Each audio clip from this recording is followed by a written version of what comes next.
Hello, hi, నమస్తే, వనక్కం. ఈరోజు మనం షిరిడీలో ఈవినింగ్ షాపింగ్ కోసమని అలా బయటకొచ్చాం మా టీం మొత్తం కూడా. మరి అలా చూడండి కొంచెం మేము చేసిన వీడియోని మొత్తంగా.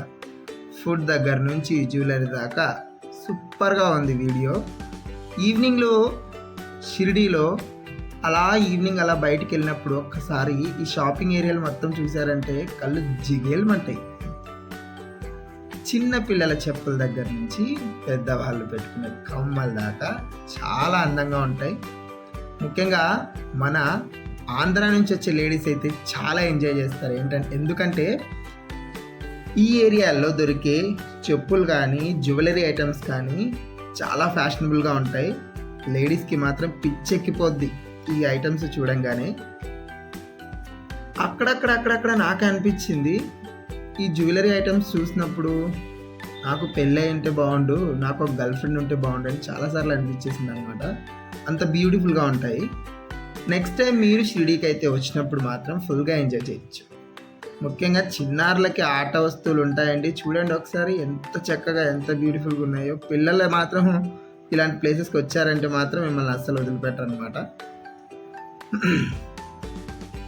వాచెస్ కూడా చాలా బ్యూటిఫుల్గా ఉన్నాయి. చిన్నారులు ఆడుకునే వస్తువులు చాలా బాగుంటాయి. ముఖ్యంగా ఫుడ్ ఐటమ్స్ వరకు వచ్చేసరికి మహారాష్ట్రలో ఫుడ్ బాగా ఫేమస్ అయిన ఫుడ్ ఏంటంటే పావుబాజీ.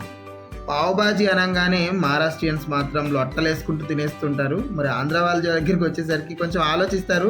బట్ మంచి ఫుడ్, మహారాష్ట్రలో ఫేమస్ ఫుడ్ ఏంటంటే పావుబాజీ. ఇక్కడ ఒక 2 పావుబాజీలు తిని నైట్ మార్నింగ్ డిన్నర్ని, లంచ్ని, టిఫిన్ని కానిచ్చేస్తారనమాట. అంత బ్యూటిఫుల్గా ఎంజాయ్ చేస్తూ ఉంటారు మహారాష్ట్రియన్స్. ముఖ్యంగా మంచి ఎనర్జెటిక్ ఫుడ్, ముఖ్యంగా చీప్ అండ్ బెస్ట్గా దొరికే ఫుడ్ ఏంటి అంటే పావుబాజీ అని చెప్పచ్చు. ఇప్పుడు మీరు చూస్తున్నారు కదా, ఇది బాదం పాల్. వేడిగా చలిలో బాదం పాలు తాగుతూ ఉంటే ఉందండి, సూపర్గా ఉంది. మా టీం అందరం కూడా ఒక్కొక్కరు ఒక్కొక్క గ్లాస్ని లొట్టలేసుకుంటూ తాగేస్తాం. అలానే బ్యూటిఫుల్గా కనిపిస్తున్నాయి కదా అంబియన్స్. ఇవన్నీ కూడా హోటల్స్ అండి. తక్కువలోను ఎక్కువలోను అన్ని విధాలుగా ఫుడ్ ఐటమ్స్ అన్నీ దొరుకుతాయి షిరిడీలో. టిఫిన్ దగ్గర నుంచి నైట్ డిన్నర్ దాకా కూడా. నాన్ వెజ్ అంటూ దొరక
సో మచ్ అండి.